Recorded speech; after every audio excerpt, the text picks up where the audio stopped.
I have memories of other lives and other worlds, if that's the right word, but Chris remembers his incarnation process, Elsa. He remembers coming in. I remember from the very start, elsewhere. It started in another place, in another realm, other beings around me. How to put that into words when there's no time or space or relativity. And it was a decision I was making. I remember leaving and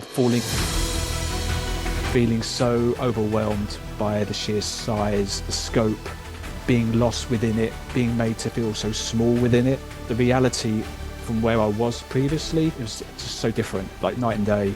And I was falling through it. I was being pushed and pulled at the same time to wherever I was going, which I didn't know where I was going at that time. Everything was just becoming so overwhelming. And all the while I was forgetting where I was and losing sense of myself. And I remember seeing this golden light and coming to it, and then bang. This recalls something that I was experiencing when I was very young. It was replaying time and time again, and I was crying. I just didn't know what it was until I grew older, and then I understood what I remember and thinking that must have been something, piecing it together, because it was a puzzle at the time, a traumatic experience.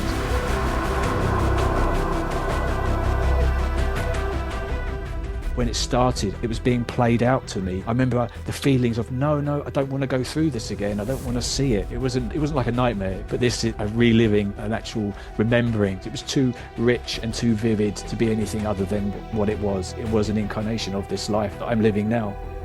It just gives me such a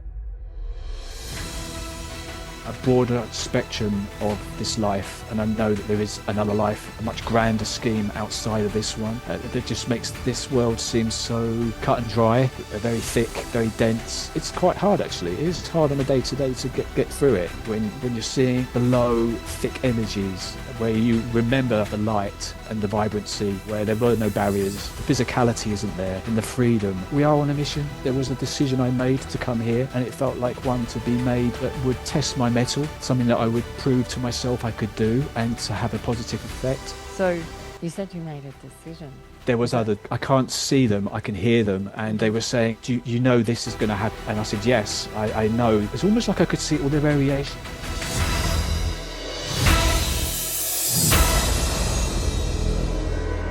All the possibilities of what my life could be, and it was like I was primed to say, this is how good I can get my life to be, regardless of what this. I know I can do all these conscious, good, right decisions in order to make this life trajectory the one I want.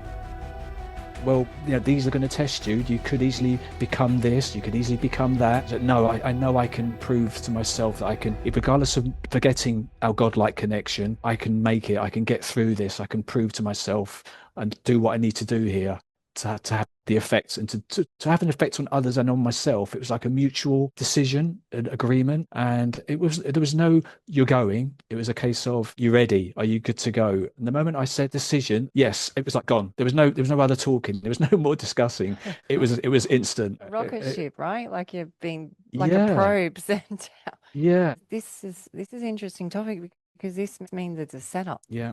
So you got fate and a decision, and you could see the play out, but then you have what Philip and I were speaking about, which is the unknown and the searching for ourselves, the allowing a creation. Yeah, I mean, the thing is, I kind of understand and relate to Chris, although I have no memory of incarnation. That is very, very rare in any soul to recall their incarnation or the process involved. For me, I'll give you an example. I have these flashes. I was watching one of the new Star Trek movies with the Captain Kirk, the young Captain Kirk, and there was a scene in there of him, when I was sitting in the cinema, of him going into the engine room, and he was going to die, and he was getting radiation, and he was trying to save his crew, and he was slamming his feet on this mechanism to try and kickstart it. When he was doing that, there was this image of that went beyond what I'm seeing, like a trigger, a memory of space, of something so more. It even happened when I was watching Star Wars as a kid and saw Tatooine. I'd seen it before. There was a shock factor. So I think there are lots of memories that we have of the other side, perhaps of other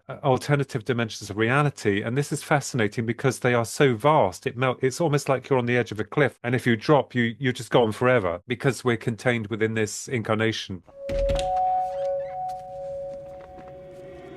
Reach out, touch faith. Hallelujah. You're my savior, man. My own personal Jesus Christ. You're on. Personal. Jesus. That feeling where you're not sure if you're awake or still dreaming. What do you think, Deshore? Should we take him with us? Definitely. Come on, it'll be fun.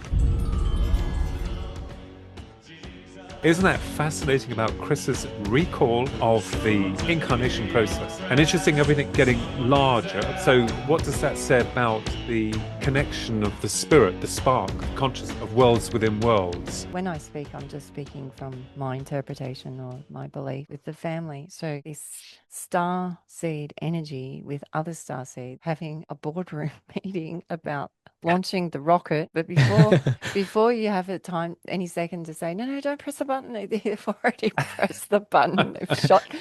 Chris is on his way, and they're going, oh, did he want us to press the button? I don't know, we've sent him anyway. So you come in, yeah, he came, and then you become in the avatar. I'm coming back to your book. The avatar is the wet one, the mollusks, we're the wet ones, we're the ones that can carry air and water, mata, water, the weather. This is how the ta comes into us. And you're talking about the heaviness and the gooiness and because that's what that poor little starseed, 1 minute he's up there having a great time talking with all his friends. And then now he's got to come down into gooey land and he's stuck in all this stuff and he's going, it's all sticky inside. And now you have to grow. So now you have to be that unknown and you have to grow. There is no aging process. The aging process is really a program. It's just, again, going up those rings, up the pyramid and coming back down and being like Philip was saying, in an allowing state with people, because you can feel when they're closed off. You have to go back up a few steps or go back down again.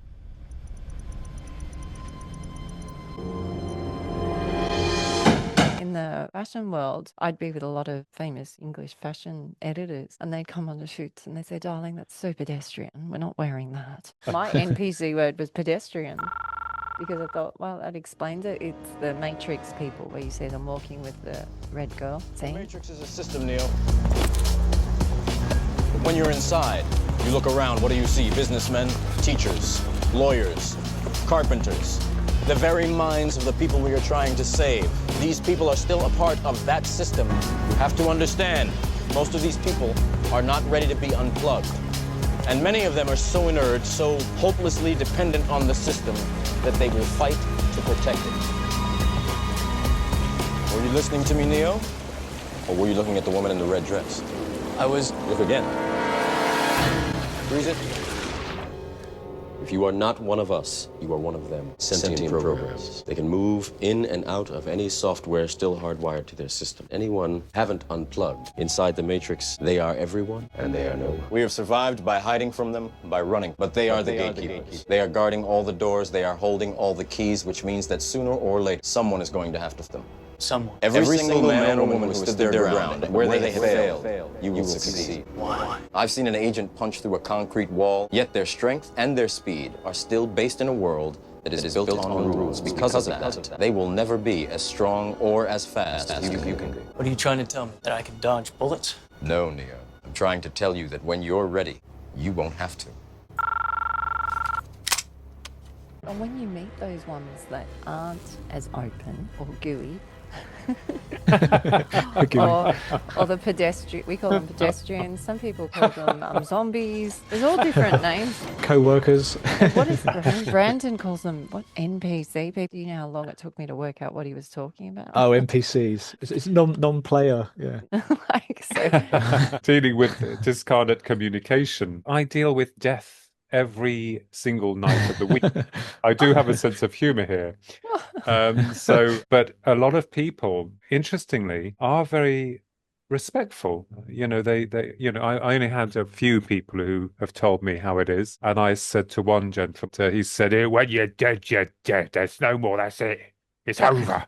And I said, well, congratulations. Well done. You've got it all worked out. And I just left it at that. I thought, well, I'm not in for an argument. And then you get people who, as though you are a mollusk or something. And but it doesn't matter now because we've gone too far. We've come too far. And I think all of us have come too far now. There's no turning back with how we feel and how we see it, how we integrate the information that we've accrued, the experiences that we've had. There will never be any turning back now. And I think that is exciting for all of us, not just for Chris or for you, Elsa, but for many other people. The way that you've translated the wonderful information with regards to Chris and myself is interesting. And I will be thinking quite a lot about that. It's very amazing because we're all, I always say we're all important. I don't care if you're the man with the can or the king with the crown. I don't care if you're rich or poor. One of the things that grates me more than anything is the way that this system is operating and how evil it is. But we, in our current form, in our current incarnation, understand that. I think maybe to bring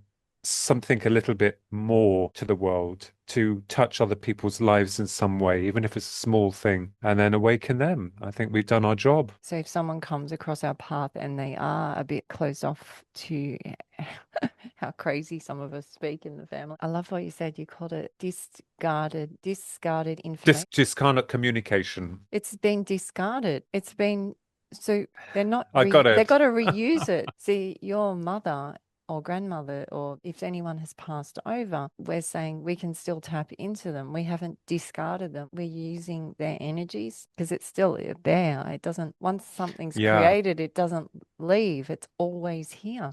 Usually it's in the, like your book says, taking it into the day to day is when it happens. And that's why I always ask people, they go, oh, but it was at the shops. I said, well, what you're saying that you're discarding the shops? The shops was just as important as you meditating. It was no different. So Chris said he had to leave, but you still carry the memory of that. You had to leave to come into gooey land. The denseness of it. Yeah. This is very fascinating conversation, I have to say, because you'll say one thing and then Philip says the other, and then it just sort of sends me into a spin. It's very, the crown and the can. Wow. Yeah. The man with the can, king with the crown. So I don't think we actually fully leave the other side as much as we feel that we are only here and in our physical bodies, but I don't think we lose total connection. I think there is still a part of us still on that other side. Well, if the Egyptians believe in the plasma being, that's why they would have the double doors in the pyramid, and they would say that door goes to nowhere, and you go, oh, so you're one of them. You're one of the... So back in Egypt, they would say, oh, you can't see the double door? Oh, well, now we know how to communicate with you. We'll just leave you there because you don't see the greatness of this other door. Can you see what I'm saying? So Yes. even in Egypt, they would go, oh, because that's what they would do. They would measure, I forget all their name. They would measure the heart or the spleen with a feather. Oh, yes. That's right. Yes. So was it with Osiris, wasn't it? They're working out how much spirit is in you and whether you see the double doors. That was sort of the gist of it. They're saying, they even back then they had to go, oh no, that guy's an NPC, don't talk to him. He's just leaving. He's happy where he is. The judgment was called DUAT. That's right. DUAT. That's right. It was, That's right. The Osiris in the underworld. DUAT is TUAT, which is it's like the progress of the incarnation. So incarnation is you coming in the vehicle and the frequency in the ions. So incarnation. So you land, it's the ions, and they land at ions. And then you have DUAT is the TUAT, which comes back to Chris again. It's a so the language is strange playing because with me. You guys are talking, and then the language goes, "Yep, they're right. Yep, they've got it." These guys write books,